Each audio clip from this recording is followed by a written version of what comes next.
पढ़ते हैं इतिहास। ये इतिहास वाला जो मेरा खंड है, इसको मूल रूप से हम 3 चरणों में बांट करके पढ़ते हैं, यानी कि प्री हिस्ट्री, प्रोटो हिस्ट्री और हिस्ट्री। प्री हिस्ट्री का बात करें, इसको हिंदी में कहा जाता है प्राग ऐतिहासिक काल, यानी कि इस कालखंड में किसी भी प्रकार का लिखित साक्ष्य मौजूद नहीं होता है। जो कुछ भी होता है वो केवल पत्थर निर्मित औजार होते हैं, यानी कि केवल और केवल पाषाण काल वाला जो हमको पत्थर से निर्मित औजार है, उसी के अंतर्गत इसको हम वैज्ञानिक और तार्किकता के आधार पर एनालिसिस करके प्री हिस्ट्री के अंतर्गत हम पढ़ते हैं।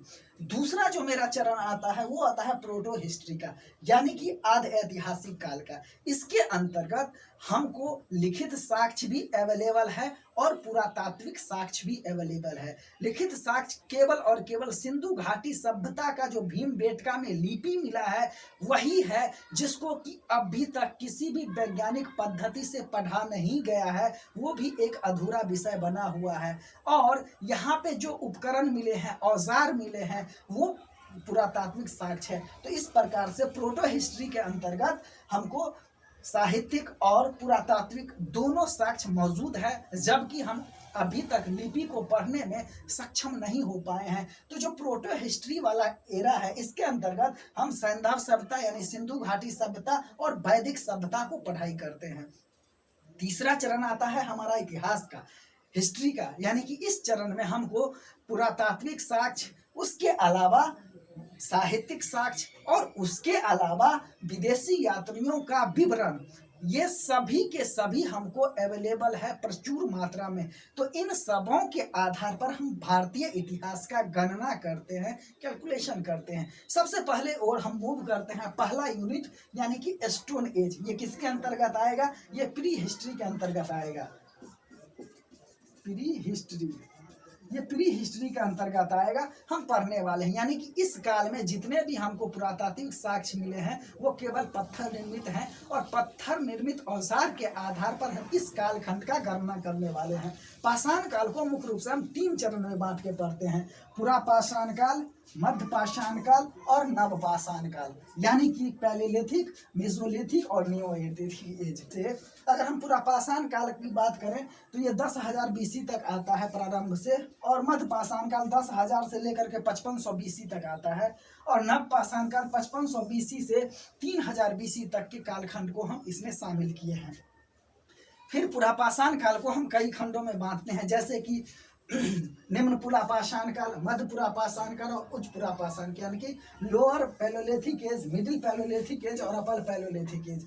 जैसे निम्न पुरापाषाण काल में मुख्य रूप से हमको जो सोहन नदी घाटी क्षेत्र है वहीं पे इस सभ्यता को होने का प्रमाण मिला है। यानी ये सोहन नदी घाटी सिंधु घाटी के क्षेत्र में पड़ता है, यानी कि उत्तर पश्चिम वाला जो क्षेत्र है वहाँ पे ये पड़ता है, इसीलिए इसको सोहन संस्कृति के नाम से जाना जाता है। सोहन नदी सिंधु की एक सहायक नदी है।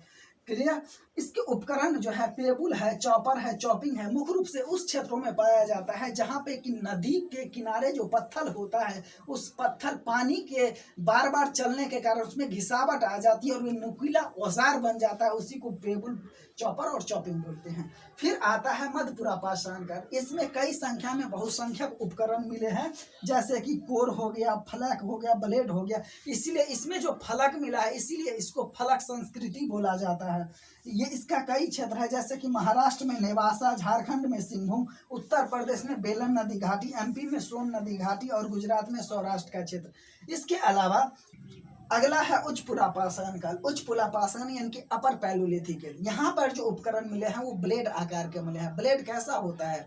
जो इसका चौड़ाई का 2 गुना लंबाई होता है, यानी कि चौड़ाई का 2 गुना क्या होता है? लंबाई होता है। ऐसा ही कुछ ब्लेड इस शेप में रहता है ना, जैसे हम जिसे दाढ़ी बनाते हैं इसी शेप का यहाँ पे, यानी कि इसके दोनों किनारे क्या है तो बहुत ही सकरा है और ये ब्लेड आकार के हैं। इसके जो क्षेत्र है सोन घाटी क्षेत्र, सिंहभूम है, कुरनूल गुफाएं जो कि आंध्र प्रदेश में पड़ता है, इनाम गांव है, फिर बूढ़ा पुष्कर जो कि राजस्थान में, ये सभी क्षेत्र में ये उच्च पुरापाषाण काल के उपकरण मिले हैं। आगे पाषाण काल या मेसोलिथिक एज।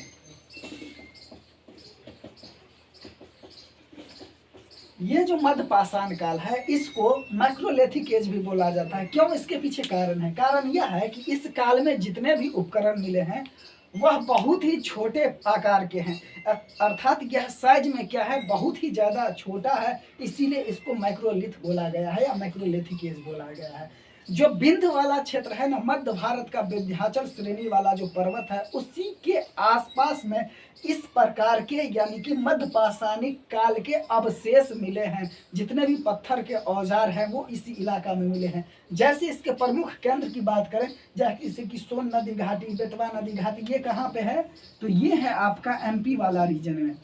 जैसे कृष्णा घाटी ये कर्नाटक में पड़ता है, बेलन घाटी ये उत्तर प्रदेश का रीजन है, और नेवासा महाराष्ट्र, ये सभी जो क्षेत्र हैं ये मध्य पाषाणिक स्थल के क्षेत्र हैं। इसके अलावा कई सारे इसके महत्वपूर्ण बिंदु हैं, जैसे कि आदमगढ़ एमपी में और बागौर राजस्थान से पशुपालन के पहली मर्तबा साक्ष्य मिला है। और इस काल में अर्थात मध्य पाषाण काल में आकर के लोग जो जिस पशु को सबसे पहले पालतू बनाया वो था कुत्ता। तो कुत्ता सबसे पहले डोमेस्टिकेट किया गया हमारे मानव सभ्यता में। उसके बाद जैसे कि कई महत्वपूर्ण स्थल है, सराय नाहर राय ये यूपी में पड़ता है, और महदहा ये भी यूपी में पड़ता है। यहाँ पर मानव अस्थि पंजर का पहला साक्ष्य देखने को मिला है। कहाँ पे, तो सराय नाहर राय और महदहा। ये आपको पीटी और मेंस में इस प्रकार के कई क्वेश्चन मिलेगा, तो इसीलिए दो मध्य पाषाणिक साइट हैं, यानी कि मध्य पाषाण काल के जो पुरातात्विक स्थल हैं, इसको आपको याद रखना चाहिए। यहाँ से क्वेश्चन मिलेगा आपको। सराय नाहर राय और महदहा ये यूपी के हैं, जहाँ पर मानव पंजर के साक्ष्य मिले हैं।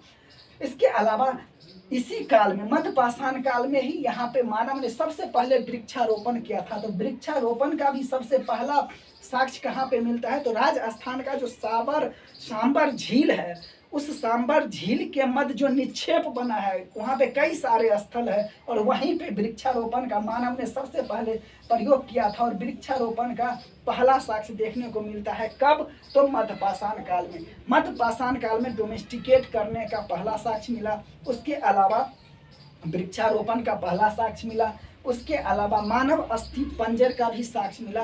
तो ये महत्वपूर्ण बिंदु है मध्य पाषाणिक काल से। नव पाषाण काल, नव पाषाण काल या नियोलिथिक एज, नियोलिथिक एज, इस काल तक आते आते क्या हुआ, मानव सभ्यता ने और ज्यादा विकास किया अपने पूर्ववर्ती संस्कृति के आगे। जैसे यहाँ पे जो पहला प्रमुख स्थल है, यानी कि भारतीय उपमहाद्वीप में प्राचीनतम नव पाषाणिक कालीन जो स्थल है वो है मेहरगढ़। मेहरगढ़ आपका पड़ता है बलूचिस्तान के इलाका में, बलूचिस्तान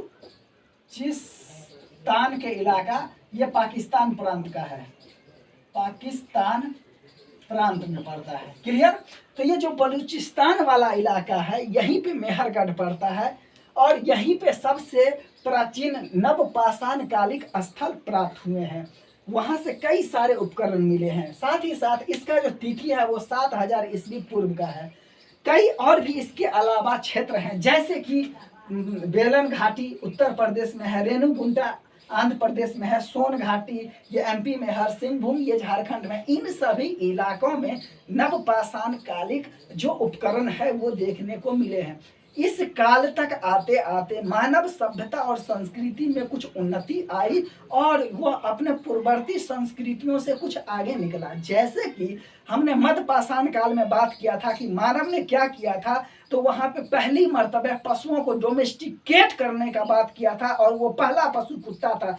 इसके आगे अब क्या होता है, मानव ने अपने कृषि कार्य करते हैं, पशुपालन करते हैं, और एक अस्थायी जीवन जीने का कंसेप्ट यहीं से प्रारंभ होता है।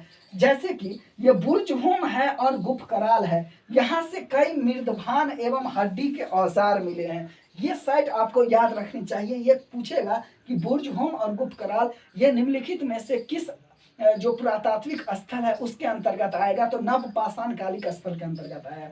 फिर चिरांद ये बिहार में है, यहाँ से प्रचुर मात्रा में हड्डी के उपकरण मिले हैं। मुख्य रूप से ये हिरण के सिंग है उससे उपकरण बनाए गए थे। कोल्डिवा ये उत्तर प्रदेश में पड़ता है, और यहाँ से चावल के प्राचीनतम साक्ष्य मिले हैं। इसके अलावा जैसे कि अभी हमने बात की कि कृषि कार्य प्रारंभ हुआ, अस्थाई जीवन शुरुआत हुआ, पशुपालन में विकास हुआ। इस प्रकार से लोगों ने एक अस्थाई जीवन की शुरुआत की अपने कृषि कार्य और पशुपालन के माध्यम से। साथ ही उपकरणों, कई सारे उपकरण मिलते हैं जैसे कि कुल्हाड़ी हो गया, बसली हो गया, छेनी हो गया, खुरपी हो गया, कुदाल हुआ। ये सभी जो औजार हैं, जैसे हथौड़ा हो गया, ये सभी जो औजार हैं क्या है, मानव जीवन को आसान किया। यानी कि ईज ऑफ लाइफ का जो कंसेप्ट है आज के समय में, वो नव पाषाणिक काल में भी वहाँ पे मानव जीवन को क्या किया, तो बहुत ही सहूलियतें प्रदान की।